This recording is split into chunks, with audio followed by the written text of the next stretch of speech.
Сіңілімнің бейнесіне еніп, далаға шық деп шақырған кім? Баз біреу бұған сенер, біреу сенбес. Бәлкім мұндай жағдай біріңіздің басыңыздан өткен де шығар. Ал мен сол оқиғаға еш түсінік таба алмадым. Түс дейін десем түс емес сияқты. Оқиға былай болған еді. Бала кезінде жазда сіңілім екеуміз ауылдағы ата-әжемнің үйіне бардық. Олар тұратын ауылда неше түрлі ұлт өкілдері тұратын. Араларында сыйгандар да бар. Ол ауылда ұрлық көп болатындықтан атам мен әжем тұратын үйдің терезелеріне темір тор қағып тастаған. Атам мен әжем 6 бөлмелі үлкен үйде екеуі ғана тұратын. Ұлы біздің әкеміз қалада тұратын. Бөлме көп болған соң сіңілім екеуміз бөлек-бөлек бөлмеде жататынбыз. Түсініксіз оқиға барған соң екінші күні басталды.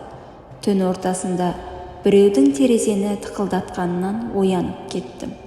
Бізге қырындамақ болып жүрген көршінің ұлдары болар деп ойладым.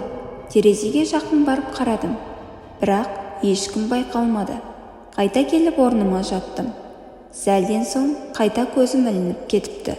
Ертеңінде күндіз өзім жататын бөлме терезесінің сырт жағына аяғы сынған ескі орындықты әкеліп қойдым.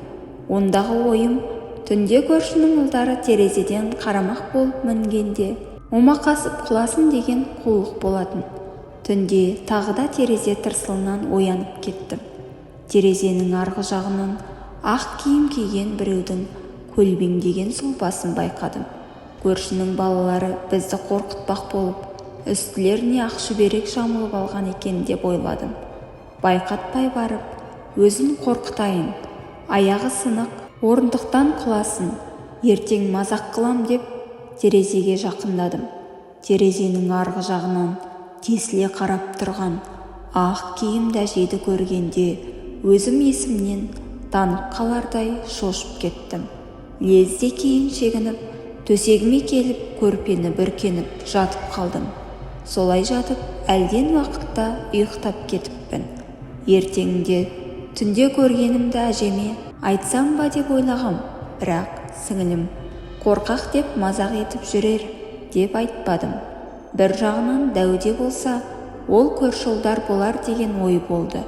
Десе де үшінші түні бойымды қорқыныш билеп, біразға дейін ұйықтай алмай жаттым. Қайта-қайта терезеге қараумен болдым, бірақ ешқандай бөтен дауыс естілмеді.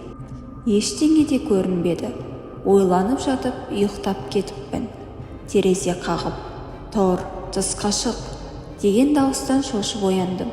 Оянсам, терезеден сіңілім қарап тұр. «Далаға шық» деп қолын бұлғады. Ол далада не істеп жүр? Далаға шыққан болсаң, әжем есікті іштен іліп қойып, үйге кіре алмай жүр ме екен деп ойлап орнымнан тұрдым.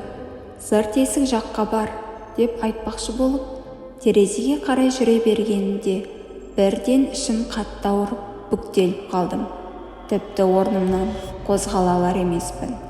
Бірақ есікті ашып, сіңілімді үйге кіргізуім керек. Зорға жылжып, сырт есікке қарай жүрдім. Ішім бүріп ауырып, қозғалуға мұрша берер емес. Сүйретіліп, өз бөлмемнен шығып, ауызғы бөлмеге әрең жеттім. Одан әрі қозғалуға шамам келмеді. Сол жерде тұрған диванға құлай кеттім. «Әже» деп айғайламақ болып едім, даусым шықпады. Бір кезде есімнен танып қалдым. «Таңертең, неге бұл жерде жатсың?» деп әжем оятқанда бірақ тұрдым. Ішімнің бүріп ауырғаны басылыпты, бірақ басым меңзең болып тұр. Әжемнен сіңілімді сұрадым. «Ол бөлмесінде әлі ұйықтап жатыр» деді әжем. «Оны түнде үйге кім кіргізді?» деп сұрағанымда, әжем бетіме таңдана қарап, «Сен ауырып қалған жоқсың ба?» деп мені бауырына қысты.